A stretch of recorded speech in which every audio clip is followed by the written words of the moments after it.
At katulong po natin sa pagbabantay sa Senado, ang ating kasamang si Joseph Moro. Joseph, good morning!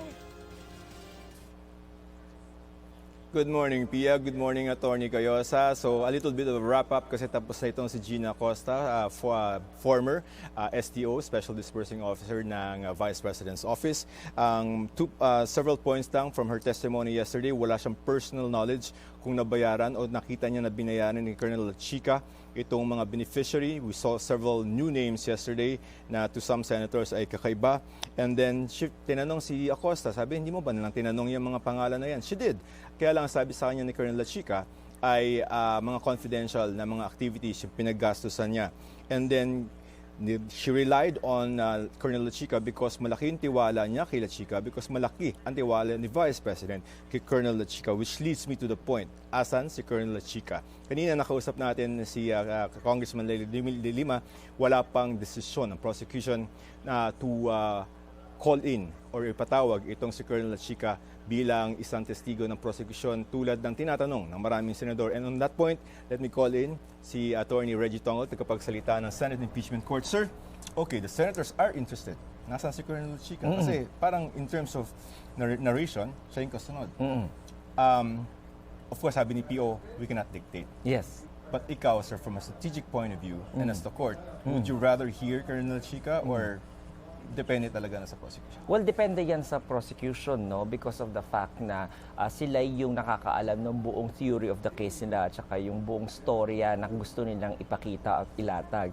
However, titignan din nila kasi kung vital pa ba yung testimony ni Colonel Chica or kung makakasama balalo sa kaso nila yung testimony ni Colonel Chica. If you have to remember, no, they are calling Colonel Chica as a hostile witness because may adverse interest rin, katulad ni Miss Gina Acosta, itong si Mr. Chica. And the danger of that is yung mga sasabihin niya will not jive into the theory of the case of the prosecution and they might blunder their case. Kaya nga pag nagpapatawag ng hostile witnesses, kailangan sumunod as much as possible, no, na para malaman mo magkaroon ka ng discovery procedures under Rule 25 ng Rules of Court, magpapadala ka ng written interrogatories. So that's one of the ways para malaman nila kung yung itetestify ba pag pinatawag nila ang isang hostile witness would be in their favor or will makakasama sa kaso nila. But the senators are interested. Paano mo papaliwanag yun na parang, asan si Chica? Parang wala. Paano?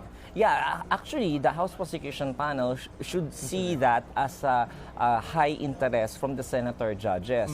Because, of course, you want to satisfy the curiosity of the judges para mabuo nila yung buong storya. Correct. And kung ikaw yung nagpepresenta kay Colonel Chica, then gusto mo sana as much as possible masagot yung mga curiosity na yun ng mga senator judges kasi it might strengthen your theory of the case. One last, si Edward Fajardo was supposed to appear today, pero court said may medical certificate. What's the status?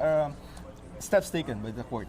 Papuntahan nyo? So kagabi, nagpunta na yung OSAA doon kasama yung doktor ng ating Senado, no, para itingnan. Pero according to Secretary Ray Bantug na tumatayong clerk ng impeachment court, wala pang update sa kanya what transpired last night. Kung nakita niya ba na nakita nila yung state talaga ni Mr. Fajardo. So makamalaman natin yan mamayang afternoon. Okay. Pia, Attorney Tongol. Attorney Tongol, magandang umaga po. Meron po bang posibilidad na halimbawa ang depensa ang magsabi na sila ang magpapatawag kay Colonel Chica? Para lang ipatunayan or para maipakita nila na... Tama. Oo. Para lang maipakita nila na hindi naman nagkaroon ng problema. Tama ka dyan, proseso. Pia, no? Doon sa... Delay tayo.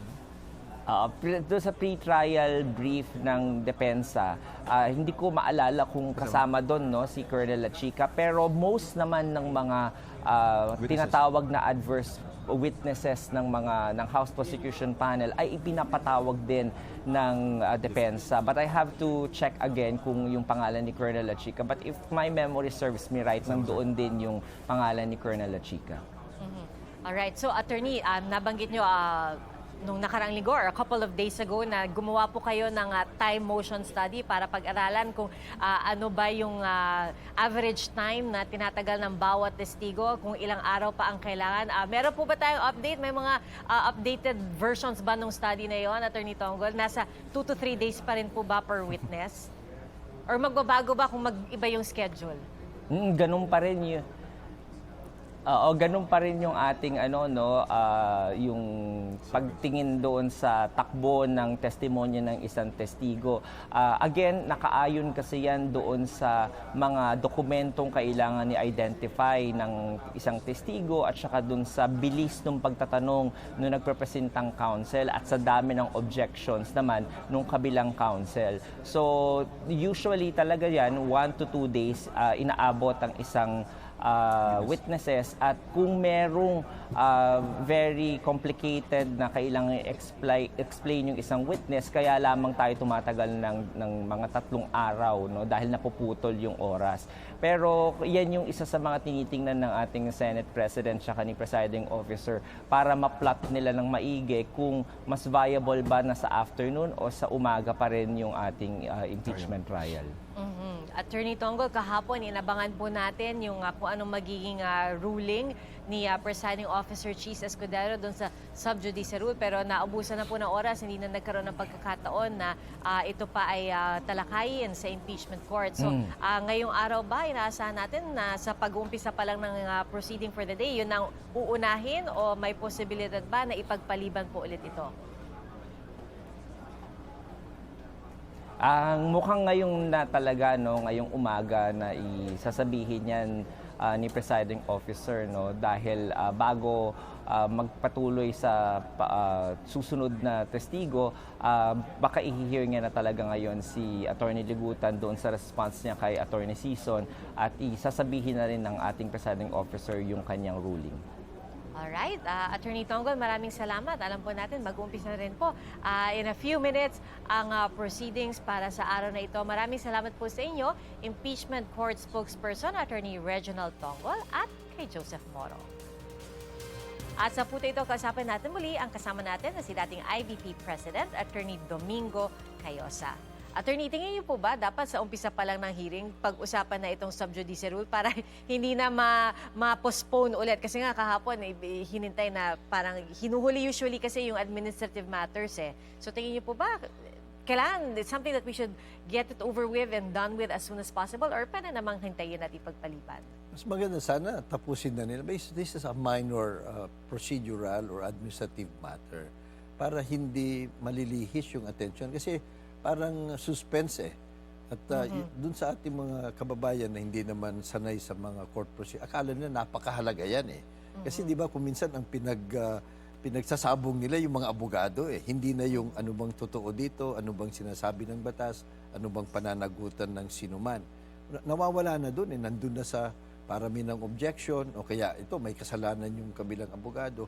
So the earlier that they resolve it, because it's a minor issue, no, the better. Para balik sila focus dun sa paghahanap ng katotohanan, accountability, at ano bang sinasabi ng batas. Pwede bang sakupin ng ruling ng presiding officer hindi lamang ang prosecution at ang depensa, kundi pati yung mga senator judge?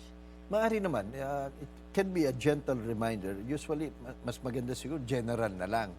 Kasi kung yung specify mo kung sino, it will spawn, endless debates kasi wala namang gusto magpatalo. Ang sasabi, bakit ako lang? Ito pa, ito pa, ito pa.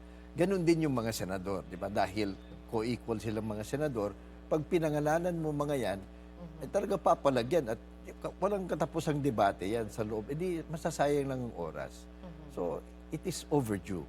Hindi na sana hinintay yung mga sagutan. Noon pa natin pinapanukala yan at nakikita ng ibang mga nanonood na para bang masyadong free-flowing yung nangyayari at kung anong gustong sabihin o gawin ng mga abogado o ng mga partido, okay lang. They have to take better control. Hindi naman masama yun. At nakakatulong yan for a more orderly procedure at saka para hindi masyadong humaba yung trial. Kapag sinabi kasing merits of the case, di ba, ang ibig sabihin nun, hindi mo pwedeng pag-usapan kung ano sa tingin mo ang kahalagahan or implikasyon ng mga argumentong naipresenta sa korte during the actual proceedings? Yung para bang hindi mo lang sasabihin kung ano ang nangyari, pero sasabihin mo na ito dapat ang maging desisyon o ito ang tingin ng batas yan. Oo. Mahirap 'yon because Kasi dapat hukom na yung hukom hukom ng yun. maghuhusga Oo. noon. Ang trabaho ng magkabilang panig, ilatag yung ebidensya, ilatag ang sinasabi ng katotohanan, ilatag ang batas, pero kung magtitimpla niyan, hukom na. So yun lang naman, hindi mahirap gawin ito at hindi naman sila sinesensor kasi pwede naman nilang ikwento, pwede silang mag-summarize objectively without commentary. Pwede rin nilang sabihin, ito ho yung batas kasi hindi naman pwedeng pagbawalan ang sino mang sabihin, ito ang batas. Basta yung batas, totoong nandyan. Kung minsan yung interpretation of the law, yun ang ipinipilit na nila, ano ang kinikilingan ng batas, yun, merits of the case na yun. So, hindi naman pwedeng gawin yun. Kasi nga, pinapangunahan mo yung Senado. At ang anumang oras ngayon na attorney, mag-uumpisa na po no, ang day 18 ng impeachment trial at inaasahan natin papasok na yung mga center judges in a few minutes. Tingin niyo po ba, attorney, yung naging desisyon nila na direct and then cross, tapos ihuli yung mga interjections, mas effective yon kaysa yung tatayo ang senator judge at any point to make an interjection?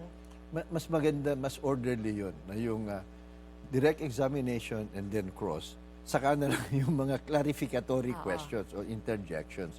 Kasi kung uunahin natin yung mga senador, mawawala na sa focus yung direct at saka cross At mas lalong mawawala ng control sa haba ng panahon na ginugugol sa isang witness.